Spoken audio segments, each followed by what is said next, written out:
지구재난 소식부터 시민 참여 활동까지 기후위기에 대한 거의 모든 것. 기후 시민 백과가 소개해드립니다. 채널 고정.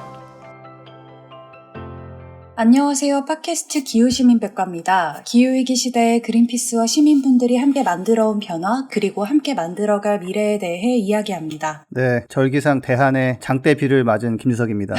제길, 지구온난화. 네, 안녕하세요. 외로워서 여러분들이 너무나도 보고 싶은 제인입니다. 오랜만에 뵙습니다. 반갑습니다. 저는 1월이 다 지나가서 너무 놀란 김나현입니다. 지석쌤 사실 대안이라고 하면은 제일 추운 날이잖아요. 그렇죠. 근데 이때 눈이 아니라 비를 맞으셨다고. 네, 비 왔잖아요. 근데 더 충격적이었던 건 아무도 그거에 대해서 이상하다고 생각을 안 하는 분위기더라고요. 그냥 비가 오는구나.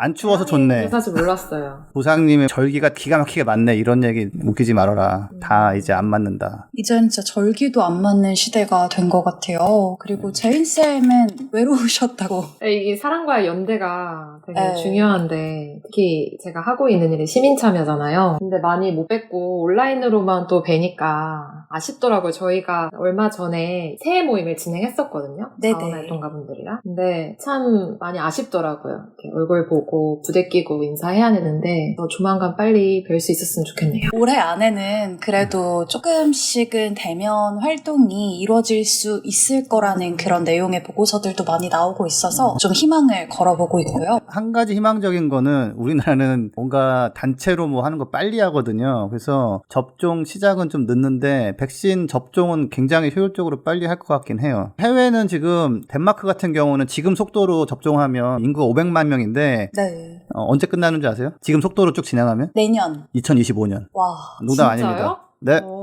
속도를 좀 내야 되지 않을까 싶기는 굉장히 한데. 느립니다. 우리나라처럼 이렇게 뭐 해야 된다 하면은 따다닥 해가지고 빠바박 다 맞고 이런 데가 별로 없다고 보시면 돼요. 그래서 우리나라에서 약간 희망적인 거는 백신을 맞은 사람이 다수가 되는 거는 굉장히 빨리 될 거다라는 거. 그거 하나는 희망적인데 일단은 가드를 내리지 말아야 된다. 지금 네. 안 위험하지 아니하다라는 말씀 드립니다. 사실 지석쌤 말씀처럼 아직 코로나 백신 접종이 본격적으로 시작된 게 아니니까 청취자분들도 모두 건강하게 사회적 거리두기 하셨으면 좋겠고요. 오늘은 어린이 바다보호 그림 그리기 대회, 즉 해양보호 캠페인을 주제로 이야기 나눠볼 건데요. 먼저 청취자분들이 남겨주신 소중한 댓글 살펴보도록 하겠습니다. 허지윤님 댓글 소개해 주시겠어요, 제이쌤? 이번에 새해 모임에도 참여하셨던 아. 분인데요. 반가웠습니다. 팟빵에 남겨주셨어요. 한 해 활동을 쭉 돌아보니 정말 많은 활동이 있었네요. 2020년에 정말 수고하셨고 2021년에도 시민들과 함께 많은 변화 만들어가길 응원합니다. 그린피스 유니버스를 비롯한 그린피스의 모든 활동가 분들 따뜻한 연말연시 보내시길 바래요 라고 정말 따뜻한 메시지를 보내주셨습니다. 네, 그리고 다음 오미카엘님 진짜 오랜만에 댓글 남겨주셨는데요. 지석쌤 한번 소개해 주시겠어요? 잘 듣고 있습니다 라고 하셨고 종교계에서도 많은 활동을 했었다. 6개 종단에서 천주교, 개신교, 불교, 원불교, 유교, 천도교인들이 함께 종교인 기후행동 선언도 했다라고 하시고 네. 이제 뭐 지금 속해 계시는 곳이 천주교시잖아요 이분은. 그래서 네네. 뭐 참여받으셔서 주관 등등 하셨다고 했는데 이 오미카엘님께서 네. 사실은 지석쌤 강연을 듣고 이제 졸업 논문도 기후위기 관련해서 써주시고 그분이군요. 네네. 잘 하셨고요. 근데 이제 더 열심히 하시기 바랍니다. 네, 다 같이 사회 각계각층에서 노력을 하면 조금 더 기후위기 대응이 빨라지지 않을까 하는 바람이고요. 네, 저희 오늘도 댓글 남겨주신 청취자분들께 감사하다는 말씀 드리면서 방송 광고 듣고 본 소식으로 들어가도록 하겠습니다. 안녕하세요. 오늘 마쇼호스트 똑이에요. 오늘 소개할 제품은 바로 크릴 오일입니다. 요즘 사람에겐 필요 없는 크릴 오일 찾으시는 분들 많으시죠? 남극의 펭귄과 고래의 주식인 크릴, 먹지 말고 양보하세요. 크릴 보호와 함께 전 세계 바다의 30%를 보존하기 위해 지금 바로 인터넷 검색창에 그린피스 해양 보호를 검색해보세요.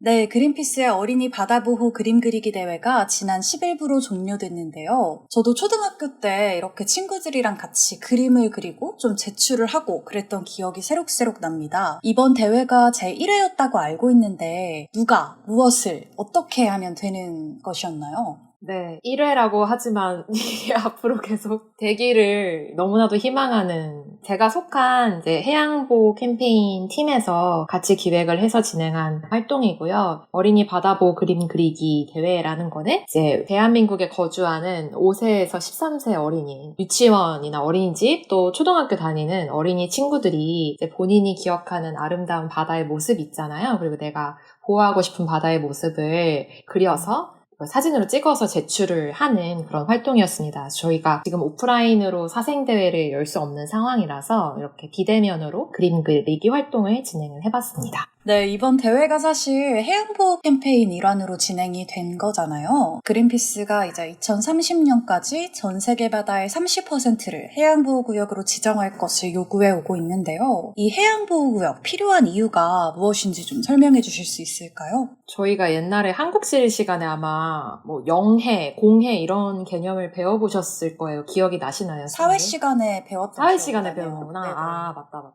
그래서 이제 각 국가들이 관할하는 바다의 영역이 있고, 그 어느 국가의 영역에도 포함되지 않은 공해라는 그 바다의 공간이 있어요. 근데 네. 그 옛날에 공유지의 비극 이론을 보면은 이렇게 공공재에 대해서는 사람들이 엄청 막 쓰는 그런 게 있잖아요. 이런 법적 규제가 너무 부족해서 사실 무분별하게 자원지치나 개발을 하게 되고, 그래서 오염이 심각해지는 상황이 이제 됐죠. 이런 해결책으로서 유엔에서 글로벌 해양 조약을 마련을 해서 이런 공해 구역에 대한 어떤 제재 그리고 좀 국제적 규범이 필요하다라는 그런 회의를 사실 진행 중에 있고요. 네. 그린피스에서는 이게 바다가 현재 그리고 더 그 이전에 오염되지 않은 해양 생태계 보호를 위해서는 2030년까지 30%의 바다가 보호구역으로 지정이 되어야 한다라는 그런 캠페인을 진행하고 있어요. 그래서 네. 저희가 좀 이건 또 귀에 잘 익으셔야 하니까 30 곱하기 30 캠페인을 하고 있는데 많이 들어보셨나요? 쌤들? 저희 캠페인 열심히 하고 있는데 아시죠? 보통 근데 육상 생태계 보호 이런 것도 한 30% 정도 얘기하더라고요. 그러니까 생태학적으로 그 정도는 남아 있어야 예, 뭔가 좀 돌아간다. 아마 그래서 정한 것 같아요. 그렇죠, 예. 그렇죠. 저희가 막 임의로 정한 건 아니고 그린피스는 항상 이제 과학적인 조사에 근거해서 이런 메시지를 내잖아요. 그래서 그런 조사 결과 30% 정도는 보호가 돼야 지속 가능성이 있다라는 거고, 여기서 퀴즈를 내겠습니다. 현재까지 그러면 상품 전 세계 있나요? 바다 중에 보호구역으로 지정된 면적은 얼마나 될까요? 몇 %일까요? 2%. 그러니까 이런 거 대본에 써놓으면 안 된다니까. 공부 열심히 했죠? 근데 저 궁금한 점이 하나 있는데, 이 유엔에서 글로벌 해양 조약을 지정하기 위한 그 회의를 진행 중이라고 하셨잖아요. 네네. 이런 보호구역을 지정하는 그런 회의는 언제 또 열리게 되는 건지. 이게 사실은 작년에 총 몇 차에 걸쳐서 아예 유엔 조약을 만드는 거는 사실 큰일이잖아요. 그래서 몇 차에 그쵸. 걸쳐서 이게 회의가 진행이 됐었고, 4차 회의가 작년, 그래서 이게 아무래도 사회가 모여서 새로운 규범을 만드는 거기 때문에 한 번의 네. 회의로 끝나지는 않아요. 그래서 몇 차례에 걸쳐서 이 유엔 회의를 진행을 해왔고요. 이미 3차까지는 회의가 마무리된 상황인데, 네네. 4차 회의가 원래 작년 4월에 예정이 돼 있었다가 코로나 상황 때문에 무기한 연기가 됐었어요. 그러다가 올해 8월에 다시 공식적으로 이 4차 회의가 열릴 예정이라고 해서 그 전까지 좀 한국 정부 대표단이 공식적으로 해양보호구역 지정에 대해서 적극적인 태도를 보일 수 있도록 좀 네. 저희 시민분들이 많이 목소리를 내주셔야 합니다. 네, 정부 대표단의 의지도 정말 중요할 것 같은데요. 아까 비대면 얘기를 해주셨는데, 저도 어렸을 때 생각해보면 좀 사생대회, 날씨 좋은 날 다 같이 좀 친구들이랑 맞아. 야외에서 공원에서, 그림 그죠? 그리고 네. 좀 소풍 가는 것 같은 그런 느낌이었던 기억이 나거든요. 이번에는 어땠나요? 참여하신 분들도 좀 느낌이 다르셨을 것 같은데. 저도 사실 좀 긴가민가 했던 게 이게 비대면으로 진행하고 한날 한시에 모여서 진행하는 게 아니었거든요. 그러니까 한 달 동안 저희가 기간을 드리고 이 기간 동안 바다보호라는 주제로 자유롭게 그림을 그리고 그걸 사진으로 찍어서 온라인으로 제출하면 되는 거였어요. 이게 한날 한시에 진행하는 이벤트가 아닌데 많이 하실까 했는데 생각보다 정말 많은 시민분들이 참여를 하셨습니다. 아무래도 집에 또 있는 시간이 많고 하니까 이렇게 그림도 그리면서 가족들이랑 즐거운 시간 보내시지 않았을까 생각이 듭니다.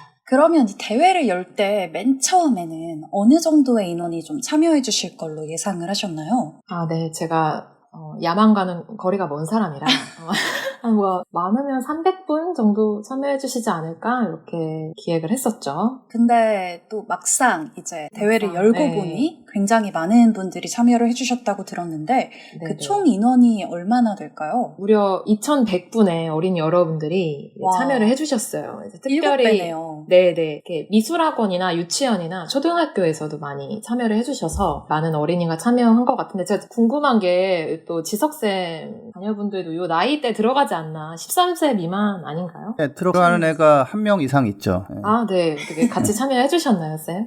자유롭게 그리는 거잖아요. 네네. 그리지 않을 자유도 있기 때문에. 그리고 저는 이제 제 옆에 있었으면 야 그 깨끗한 바다 없어. 저기 좀 칙하게 칠하고 쓰레기 너무 적어. 쓰레기 더 집어넣어라. 그런 거 있잖아요. 왜 밖에서 요리하는 사람 집에 와서 요리 안 하고 밖에서 코미디 하는 사람 들어와서 코미디 안 한다고 집에서는. 네. 저 약간 집에서는 약간 환경 얘기를 약간 피하는 것도 있어요. 저는. 그러니까 사생대회처럼 사생은 생과사 뭐 이렇게 가는 경향이 있어서 가끔 물어보면 상황 안 좋아. 좋아지진 않고 있어. 라고 말을 하기 때문에 하진 않았습니다. 대회는 또 이제 우리가 정말 꿈꾸는 그런 바다의 모습이 될 수도 있는 거였으니까. 이렇게 희망적인 메시지를 담은 활동이잖아요. 그래서 지석쌤의 자녀분도 나중에 좀 이런 비슷한 활동이 있으면 희망을 결합한 이야기들을 할 수 있는 좋은 기회가 되지 않을까. 많은 참여 부탁드립니다. 다음에 한번 부탁드립니다. 제가. 네. 이제 며칠 전에 그 수상작 중에 대표작 몇 개를 그린피스 소셜미디어를 통해서 공개해 주신 걸로 알고 있는데요. 네. 무려 2,100여 점의 그림이 접수됐다는 건데 그 한 점 한 점이 정말 소중한 그림일 것 같다는 생각이 들고요. 혹시 그 그림들 중에서 특별히 뭐 기억에 남는 작품이나 또 좀 마음에 와닿았다 그런 메시지가 있으셨는지. 일단은 진짜 그 그림들을 다 꼼꼼히 저희가 봤고 심사하는데 그래서 많이 애를 먹었어요. 다 너무 정성스럽게 그려주셔서. 저는 일단 그림 실력에 되게 놀랐어요. 저는 과목 중에 사실 미술이랑 체육을 제일 싫어했었는데 제일 잘했던 과목. 잘했던 미안합니다. 생각이 안 나. 괜히 물어봤네. 미안합니다. 어쨌든 다들 그림이 너무 잘 그리셔서 저희가 이제 이번에 자유 형식이었거든요. 그래서 평면적인 도화지에다가 뭐 물감 써서 그리는 거 말고 사실 재활용을 해가지고 일회용 플라스틱 재료를 활용을 해서 하는 것도 가능했었어요. 그래서 네. 이번에 그 수상작으로 뽑히신 분 중에 한 분은 고무장갑이나 이제 배달 용기 같은 걸 이제 잘라가지고 요거를 바다 풍경으로 표현한 그런 작품이 있었고 또 하나는 제가 되게 인상 깊게 본 거는 바닷속 오페라라는 작품인데 네. 이거는 저희 홈페이지 가면 보실 수 있어요. 근데 기가 막힌 게 바다도 그냥 똑같은 온도와 색깔이 아니잖아요. 이게 해수의 분포에 따라서 층이 나뉘잖아요. 그쵸. 샌들. 압력도 다르고. 네네네. 압력도 다르고. 그래서 압력. 그 해수의 분포에 따른 층을 그림으로 표현을 하신 거예요. 그래서 뭐 혼합층, 수온약층, 심해층 요거에 따라서 사는 그 해양 생물도 다르잖아요. 그래서 요거를 갑자기 과학 시간이 다채롭게. 될 것 같은. 다채롭게 표현한 어린이를 보면서 참 우리나라 앞으로 훌륭한 해양 과학자들이 많이 배출되겠다 이런. 근데 저도 이 작품 했습니다. 봤는데 좀 보셨어요? 솔직히 깜짝 놀랐어요. 네, 놀라셨죠, 저는 이런 생각을 그쵸? 좀 못했을 것 같아서. 맞아. 그 외에 되게 훌륭한 작품들 많으니까 꼭 저희 홈페이지 오셔서 한번 수상작들 보시면 좋겠어요. 여기서 질문 하나. 이거는 부모님이 손을 대준 게 확실하다. 그렇게 보였던 작품 있었나요? 몇 % 정도? 이것은 아이들의 붓터치가 아니다. 뭐 이런. 눈에 확 띈 뭐 이런 거 없었나요? 붓터치로 나이 가늠이 가능한가요? 당연하죠. 네. 그게 또 판단이 안 되는 게 요즘에 또 미술학원 많이 다니잖아요. 그래서 그럴 수 있지 않을까라는 생각도 들어서 사실 판단이 잘 안 섰어요. 그리고 저는 어린이 여러분들의 동심을 믿기 때문에 설마 부모님이 도와주신 거를 자기 작품이라고 냈겠나 이런 생각을 했습니다. 네, 진짜 제인쌤 말씀처럼 이 수상작들뿐만 아니라 정말 2,100여 점의 그림들이 하나하나 다 너무 의미가 깊은데 이거 그냥 한번 제출하고 끝나는 게 아니잖아요. 이 그렇죠. 작품들 그리고 메시지들 앞으로 좀 어떻게 활용할 예정이신지 궁금하거든요. 네, 일단은 저희가 이거를 저희만 갖고 있는 게 아니라 이 사진, 이미지들을 잘 활용을 해서 한국 정부 대표단에게 어떻게 좀 효과적으로 전달할지 좀 고민을 하고 있어요. 그래서 아까 말씀드렸던 대로 UN 글로벌 해양 조약에 한국 정부 대표단이 참여해서 이 해양 보호구역 지정이라든지 다양한 이제 해양 관련 이슈에 대해서 좀 적극적인 목소리를 낼 수 있도록 압박을 가해야겠죠. 그렇게 할 수 있도록 이미지를 어떻게 활용할지 저희가 고민 중이고요. 사실 확정되진 않아서 혹시 이 청취자분들 중에 좀 좋은 의견이 있으시면은 댓글로 남겨주셔도 좋을 것 같습니다. 일단 그 2100여 점의 그림을 한 장 한 장 좀 출력하는 건 어려울 것 같고 좀 창의적인 방법으로 전달이 될 수 있었으면 좋겠는데 제인쌤 말씀처럼 청취자분들께서도 좋은 아이디어가 떠오르시면 댓글로 마구마구 제안 부탁드립니다. 그리고 사실 플라스틱 제로 캠페인뿐만 아니라 이 해양보호 캠페인도 시민 참여와 되게 관련이 깊잖아요. 그동안 어떤 활동들을 진행해 오셨는지 간단하게 설명해 주실 수 있을까요? 네, 우선은 그린피스 자원활동가분들 중에 해양보호 문제에 대해서 특별히 더 관심을 갖는 분들과 시민분들과 함께 오션 디펜더라는 커뮤니티를 조직을 했었어요. 아마 이 지금 시민백과 청취하시는 분들 중에 오션 디펜더가 있으실 것 같은데 들리신다면 소리 질러! 후! 정말 참 외로움. 사람 좀 만나고 대화를 좀 하셔야 될 것 같아요. 죄송해요. 너무 그립네요. 그러니까 아유. 그래서 오션 디펜더 분들이랑 같이 아까 말씀드린 한국정부대표단과 간담회를 비공개로 가졌고요. 그분들한테 네. 해양보호구역 지정에 대해서 관심 가는 시민들이 있다. 열심히 일해달라라는 그런 요구를 전달하기도 했었습니다. 그때 좀 정부 대표단은 뭐라고 응답을 했었나요? 그때 오신 분들이 이제 외교부랑 해양수산부 담당자분이 오셨거든요. 그래서 네네. 이런 시민분들의 의견 너무 소중하고 이제 청취해서 앞으로 많이 참고하겠다라는 소중한 의견 주셨습니다. 그렇군요. 네네. 그리고 벌써 좀 재작년이기는 한데 그 4월 25일이 세계 펭귄의 날이잖아요. 네. 이날 이제 세종문화회관 앞에서 있었던 펭귄과 함께 춤을 이 퍼포먼스도 저는 좀 기억에 남는데 네네. 그쵸. 그때도 한 50여 분 정도의 시민분들과 같이 약간 플래시몹 형식처럼 네. 모여가지고 펭귄 코스튬 입고 열심히 춤을 췄었던 기억이 나네요. 제가 또 춤추는 걸 좋아해가지고. 맞아요. 제인쌤이 네. 그 영상 찍어서 올려주셨었잖아요. 네, 맞아요. 틱톡으로도 올리고 그랬었죠. 그리고 또 부산 해운대 해수욕장에서 했었던 샌드 드로잉, 휴먼 배너 액션도 좀 맞아요. 빼놓을 수가 없죠. 그거는 저희가 2019년 10월에 진행했었던 활동이고요. 그때 딱 액션하기 바로 얼마 전에 이제 미국이 한국을 예비 불법 어국 명단에 지정을 했었어요. 그래서 네. 그게 사실 국제적으로 불명예스러운 일이기도 해서 근데 10월 30일에 부산 해운대에서 해수부가 주최하는 세계 해양 포럼이 열렸었던 거예요. 그래서 저희가 이렇게 예비 불법 어국에 지정된 판에 해양 포럼이면 조금 더 지속 가능한 바다에 대해서 얘기해야 되지 않냐, 조금 더 열심히 일해달라라는 취지의 액션을 저희가 같이 하기도 했었습니다. 앞으로 오프라인 행사 하게 되면은 지석쌤을 꼭 초청을 해가지고 그때 저희가 그 해수욕장에 바다에 누워가지고 같이 포토도 진행했었거든요. 꼭 네. 지석쌤을 액션에 꼭 참여시키고 싶다는 생각이 간절하게 드네요. 펭귄 아까 얘기 나와서 말하려다가 타이밍을 놓쳤는데 어마어마하게 큰 빙산이 하나 지금 남극 근처에 있는 섬으로 떠내려가고 있어요. 한 2년째. 정말요? 그 규모가 제주도만 해요. 제주도요? 네. 근데 그게 지금 가는 방향을 보면 그 펭귄들 잔뜩 사는 황제 펭귄 등등 그 섬을 그대로 들이받을 지금 코스로 가고 있거든요.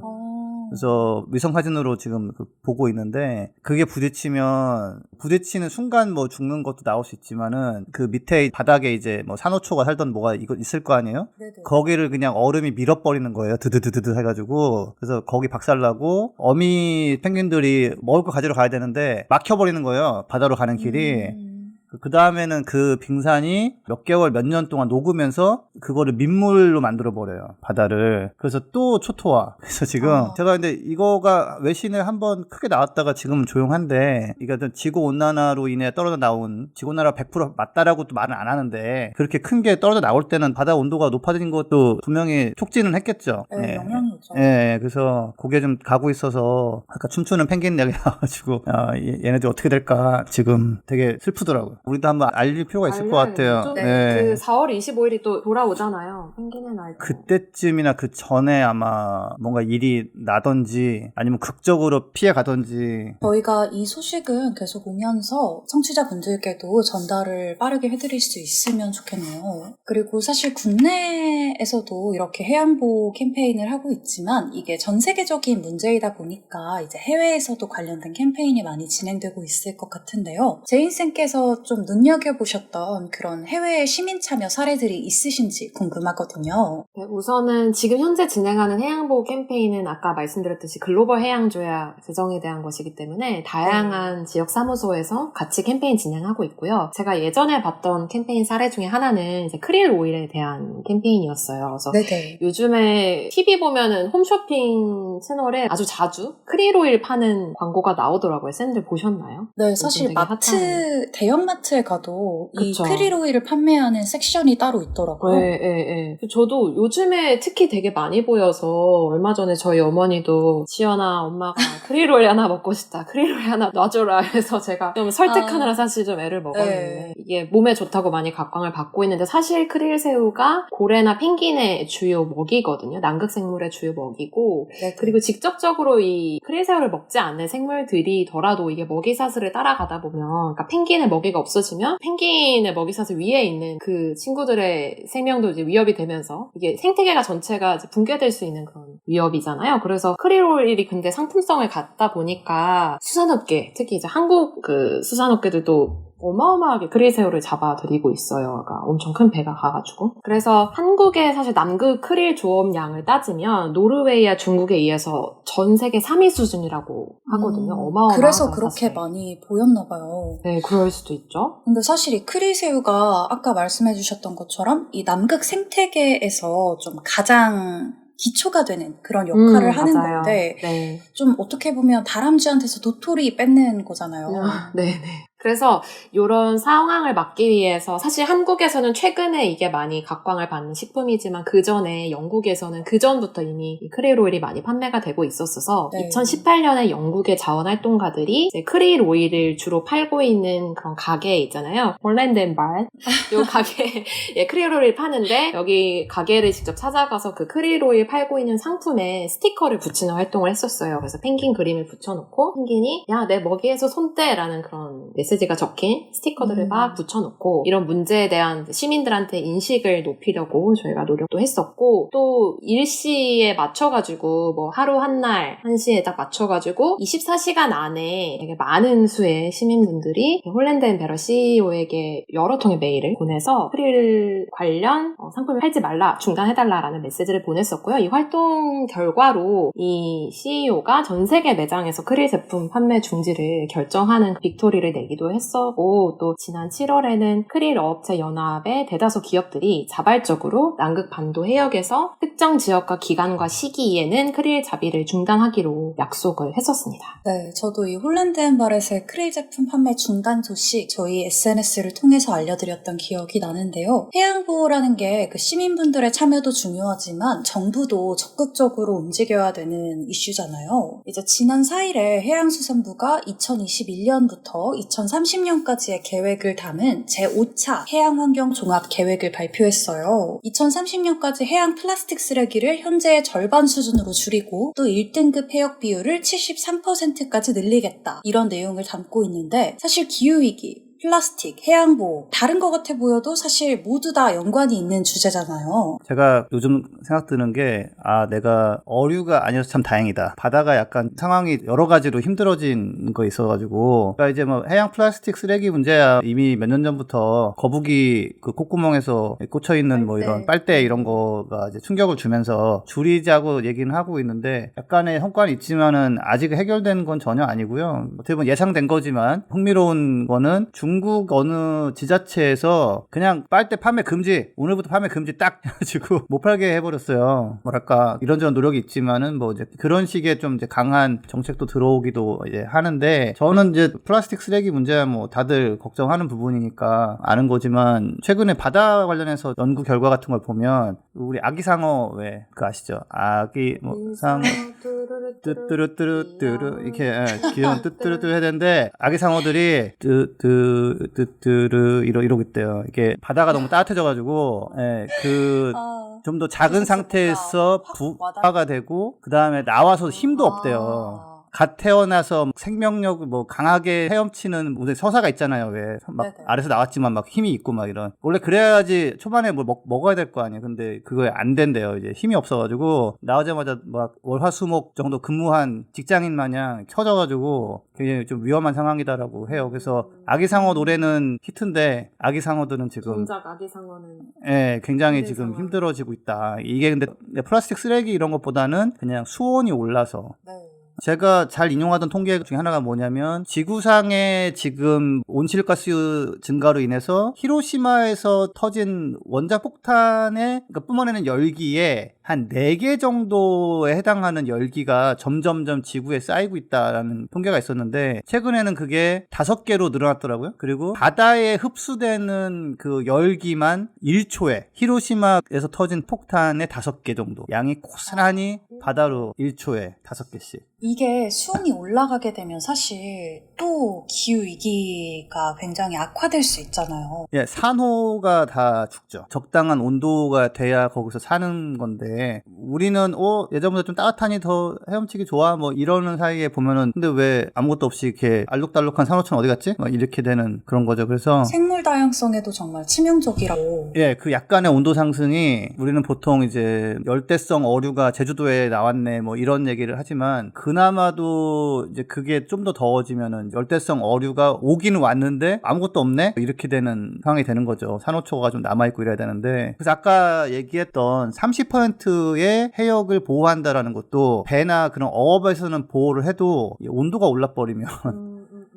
거기서 또 이게 무너지는 거라. 그래서 그 조 바이든 대통령이 약간 고민하는 거가 우리가 이제 기후 위기라고 얘기하잖아요. 기후 비상사태. 근데 실제로 비상사태를 선포를 하면 공식적으로 선언적이 아니라 그러면은 대통령 권한으로 할 수 있는 게 되게 많대요. 왜냐면 거의 전시 상황이기 때문에 뭐 이것도 하고 저것도 하고 이렇게 할 수 있다고 그러는데 이런 수온 문제 이런 걸 보면 사실은 전시 상황처럼 긴밀하게 움직여야 되는 면이다. 해양의 수온이 올라가는 게 정말 해양에 살고 있는 그 생물들에게도 너무너무 직접적인 영향을 주지만 사실 우리 사람들한테도 영향을 주게 되잖아요. 이게 바닷속만의 문제가 아니라 바닷물 온도도 상승을 하고 염도도 떨어지고 하면 해류 조류가 변하면서 이게 또 기후에도 영향을 준다 이런 거를 많이 봤던 것 같아요. 다시 한번 정리해보자면 해양보호 구역을 지정하는 건 필요해요. 필요해서 우리가 캠페인을 하는데 이제 더 복잡해진 문제는 오케이, 여기는 우리 보호 절대 안 건드려라고 해도 이산화탄소가 늘어나는 거를 우리가 막지를 못하면 보호는 했지만 쪄 죽는 거예요. 거기서 한마디로. 그래서 이게 제가 아까 왜 어류가 아니어서 다행이야 라고 말한 게 뭐냐면 같은 부피의 공간에 물이 있어서의 그 열기와 공기에서의 그 열기는 완전 다르거든요. 더운 공기랑 닿았다고 해서 화상 입지는 않지만 더운 물에 닿으면 바로 화상이거든요. 훨씬 많은 에너지가 들어가 있어요. 이 물이라는 그 액체에는. 그래서 육지에 있으면은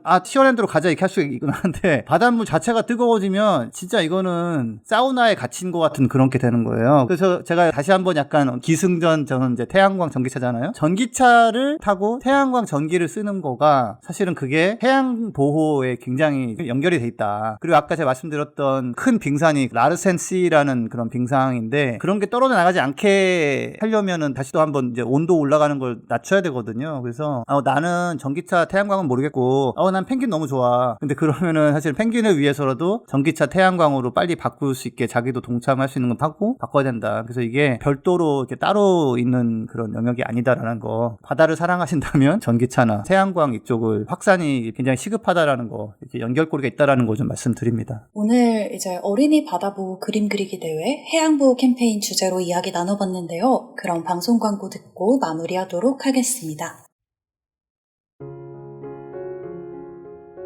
그린피스 유니버스는 애플 팟캐스트, 구글 팟캐스트, 팟빵, 파티, 앵커, 스포티파이 등을 통해서 들으실 수 있습니다. 방송에 대한 의견이나 참여를 원하시는 분들은 gkr@greenpeace.org로 메일을 보내주시면 저희가 정기적으로 확인하도록 하겠습니다. 네, 두 분 오늘 녹음 어떠셨나요? 네, 저는 아무튼 계속 화상회의가 연속되다 보니까 맞아요. 뭔가 좀 멍해요, 저. 자꾸 저 안 아픈데 약간 멍 때리고 있는데 지석쌤이 나연쌤 아픈 것 같다고. 저도 회의가 계속 연달아서 있다 보니까 뭔가 집중이 잘 안 되더라고요. 예. 좀 멍해요. 근데 저는 아무튼 바다에 사생대회 이런 데서는 아마 이제 쓰레기 문제 많이 다뤘을 거 아니에요. 네, 예. 플라스틱 많이 그리시고 그랬어요. 예. 그게 다면 얼마나 좋을까. 그 많은 그거에 쓰레기가 더해서 다라면, 예, 네네. 왜냐하면 이 수온 상승으로 인해서 상어들 갓 태어난 생명이 활동조차 하기 어려운 식으로 가고 있다라는 게 좀 섬찟하거든요. 그래서 우리가 문제를 알아야 또 해결을 하니까 연결고리를 좀 알려드린 거가 보람을 느낀다고 예, 멍한 상태에서 일단 클로징 멘트를 날려봅니다. 예. 저는 지석쌤이 그 아기상어 노래에서 그 뚜루뚜뚜루를 되게 힘없이 불러주셨던 게 오늘 가장 기억에 남는 것 같네요. 저는 오랜만에 녹음을 해서 녹음한 것 같은데요. 근데 또 많은 시민분들이 어쨌든 저희와 함께 해주신다는 것에 대해서는 되게 감사하게 생각을 하고, 하지만 동시에 저희가 오늘 얘기했던 대로 해양보호와 기후위기 문제가 결코 떨어져 있지 않은 아주 오히려 긴밀히 연결된 문제라는 거를 앞으로 더 많은 시민분들에게 간결하고도 하지만 임팩트 있게 전달하기 위해서 많이 고민해야겠다라는 생각이 들었습니다. 자, 그래서 마지막으로 기회 한번 드립니다. 제인쌤, 잘했던 과목은 뭐죠? 저는 영어를 좋아했습니다. 아, 근데 좋아했다. 네, 좋아했는데 잘하진 않았습니다. 기회를 한번 드렸지만, 예. 이제 감사합니다. 제인쌤- 기회를 주셔서. 제인쌤 이제 해양보호 그리고 기후위기 연결고리를 위해서 또 많이 고민해 주신다고 했는데 그런 좋은 활동들이 또 있으면 저희 팟캐스트를 통해서나 또 그린피스 네. 소셜미디어를 통해서 좀 더 많은 분들에게 알려드리면 좋을 것 같다는 생각이 들고요. 오늘 녹음 참여해 주신 두 분 그리고 끝까지 청취해 주신 모든 분들에게 감사하다는 말씀 드리면서 저희는 다음 주에 더 재밌는 소재로 찾아올 수 있도록 하겠습니다. 감사합니다. 감사합니다. 감사합니다.